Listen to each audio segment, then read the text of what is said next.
খাব্বাব রাদিয়াল্লাহু তাআলা উমরের বোন জামাইকে কোরআন শিক্ষা দিচ্ছেন।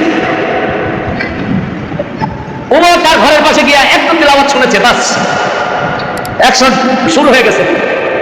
কিন্তু তার মধ্যে যে প্রসঙ্গবৃত্তি ছিল, হিংস্রতা ছিল, এই হিংস্রতা নিয়ে তার বোনের বাড়িতে প্রবেশ করে তার হিংস্রতা দমাতে পারলেন না। ডাক দিলেন তার বোনকে, বোন বের হয়ে এলো। খাব্বাব দরজার আড়ালে লুকালেন এবং তার বোন জামাই ফাতেমার স্বামী সেও বেরিয়ে এলো। ডাক দিয়ে বলছে উমরকে যে আমরা জাহালাতের অন্ধকার থেকে বের হয়ে আমরা আলোকিত মত এবং পথ ধরেছি, তার মানে ঈমান এনেছি। উমরের হিংস্রতা ভয়াবহ রূপ ধারণ করলো, তার ভগ্নিপতির উপরে হিংস্রতা চলতেই থাকলো। ফাতিমা তার স্বামীকে রক্ষার জন্য উমরের জুলুম থেকে তাকে বাঁচানোর জন্য স্বামীর উপরে গিয়ে সাদার মতো তিনি শুয়ে পড়লেন, তাকে প্রহার করা হলো। উমর দেখলেন তার প্রহারে তার বোনের মাথা পেটে ফিনকি দিয়ে রক্ত বেরোচ্ছে, তার মনের মধ্যে দুর্বলতা এলো। ডাক দিয়ে বললেন, ফাতিমা আমি জানতে চাই তোমরা ঘরের ভিতরে কি গুনগুন করে আওয়াজ দিয়ে পড়ছিলে, বলো। বললো আমরা ওই কিতাব পড়ছিলাম যেই কিতাব আল্লাহ পাকের পক্ষ থেকে আমাদের নবী মুহাম্মদের উপর নাজিল হয়েছে। যাদের ঈমান বিকশিত হয় তারা ঈমানের শক্তিমত্তায় প্রকৃত সত্য কথা বলতে গিয়ে আদৌ ভয় পায়। কিন্তু আমি তো পাই, কথা বলতে কেন আমি তো ভয় পাই। তাহলে যে ঈমানের শক্তিতে ঈমানদার সত্য কথা বলতে গিয়ে ভয় পায় না, বুঝতে হবে ঈমানের দাবিতে ওরা ঠিক। আর যারা ভয় পায় বুঝতে হবে আমরা এখনো বেঠিক। কথা বলেন ঠিক কিনা? তাহলে আমরা যে বেঠিক অবস্থায় আছি, আমাদেরকে সঠিক পথে আসার দরকার আছে না নাই? আমি দুই একজন আমার মুসল্লিকে জিজ্ঞেস করি নাই, আর আমার মুসল্লি এখানে হাজারো মুসল্লি আছেন, আমি দুই একজনের জন্য ওয়াজ করছি আর বাকিদের জন্য নয়। বিষয়টা কিন্তু এরকম নয়, সকলকে আমি ওয়াজ শোনাচ্ছি। আপনি আমার ওয়াজ সপ্তাহায়ন করে যদি গ্রহণ করতে পারেন, সম্মান দেওয়ার দায়িত্ব আল্লাহ। প্রত্যাখ্যান করবেন, নিস্তব্ধ থাকবেন, এজন্য আপনি আল্লাহর আদালতে আসামি হয়ে দাঁড়াবেন। ইমাম সাহেব ফাতিমা নির্ভয় চিত্তে বলছে কোরআন শিখছিলাম, কি পড়ছিলাম? সূরা তাহার আয়াত, তাহা মা আনজালনা আলাইকাল কোরআন। এই আয়াত তেলাওয়াত করে শোনানো হলো।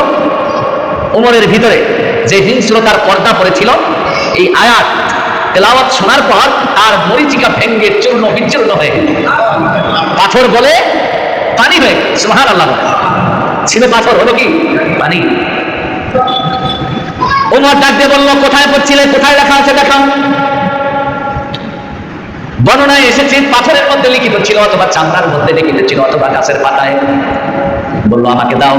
ফাতিমা বলছে এটা তোমার হাতে দেওয়া সম্ভব নয়, কারণ কোরআন বলছে লা ইয়ামাসসুহু ইল্লাল মুতাহহারুন। এই কোরআন তো সেই স্পর্শ করতে পারবে না যার মধ্যে পবিত্রতা অর্জিত হয় নাই। অপবিত্র যারা, আপনারা বলেন উমর কি ওই সময় পায়খানা করে গেছিল, কাপড় চোপড়ে পেশাব করে গেছে? তাহলে অপবিত্রতা বলতে কি বোঝানো হলো?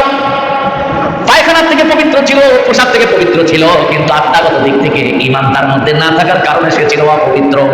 কথা বল ঠিক কিনা? ফাতিমা বললেন তোমাকে দেওয়া যাবে না, তারপরও তিনি তাহার অবলম্বন করলেন। এইবার কোরআনের ওই পৃষ্ঠা অংশটুকু তার হাতে দেওয়া হবে। ঘরের দরজার আড়াল থেকে খাব্বাব বের হলেন, ওমরকে ডাক দিয়ে বললেন, ওমর তোমার জন্য সুসংবাদ। বলে কি?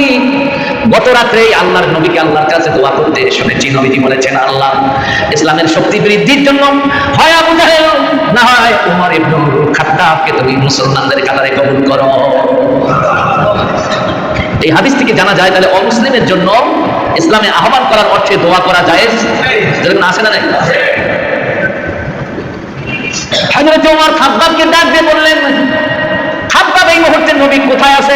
দারুল কার কামে, আমাকে নিয়ে চলো। হযরতে ওমর সামনে, খাব্বাব পিছনে, ফাতেমা তার স্বামী পিছনে। দূর থেকে হযরতে আলী এবং আবু বকর দেখেছেন ওমর তরবারি হাতে, হিংস্রতার চিহ্ন তার চেহারায় বিকশিত, খুব দুর্বার গতিতে চলে আসছে। সকলেই জানে মুহাম্মদ রাসূলুল্লাহকে পাইলে আঘাত করবে। আবু বকর আর আলী দুইজন তরবারি নিয়ে দাঁড়ায় গেল আমার নবীর সামনে গিয়ে দাঁড়ায় বলছে, আজকে খাব্বাবের ছেলে উমর হয় দুনিয়ার থেকে বিদায় হবে, না হয় আমি আলী আবু বকর দুনিয়ার থেকে বিদায় হব, কিন্তু আল্লাহর নবীর উপরে একটা আঘাত আসতে দেব না। নবীকে শুধু ঈমান আনার মধ্যেই তারা সীমাবদ্ধ রাখে নাই। কথা বল ঠিক কিনা? নবীর নিরাপত্তার জন্য সাহাবীরা জীবন কোরবানি দিতে সদা সর্বদা প্রস্তুত ছিল। আল্লাহু আকবার বলবেন না? আপনি কি করছেন? নবী যারা, নবীদের উত্তরসূরি যারা আছে তাদের সাথে কি আচরণ করছেন, এটাও কিন্তু দেখার বিষয়। আলেমদেরকে ল্যাংটা বানাচ্ছেন আপনারা না, যারা করছে। হ্যাঁ, কিছু কিছু মৌলবী আবার বামপন্থীদের দোষর, বামপন্থী এজেন্ডা বাস্তবায়ন করতে গিয়ে বলছে আমরা অমুকদের লঙ্গি তুলে দেবো, ল্যাংটা বানায় দেবো। আল্লাহ যদি তমুককে সম্মান দেয় আর তুমি যদি তাকে ল্যাংটা করতে চাও, তাহলে আল্লাহর বিধানে তুমি হস্তক্ষেপকারী হিসেবে একজন জালিম অত্যাচারী হিসেবে আল্লাহর কাছে পরিচিত হবে। ঠিক কিনা বলে? আপনি অন্যের সম্মান নিয়ে টানাটানি করবেন কেন? আল্লাহ যাকে সম্মান দেয় সেই সম্মানিত হয়। কথা বল না কেন? আপনি অন্যকে ছোট করবেন? মনে আপনার জানা নেই? ইন্নাল ইজ্জাতা লিল্লাহি জামিয়া, সব সম্মানের মালিক আল্লাহ। সুবহানাল্লাহ বলেন।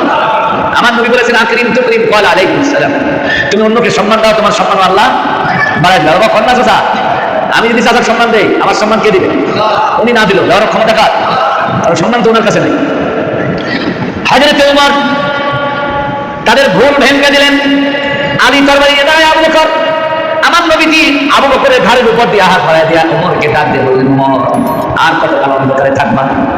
তোমার জন্য কোরআন নির্দেশিত আলোকিত পথটাই তো আল্লাহ খুলে দিয়েছেন। সুবহানাল্লাহ।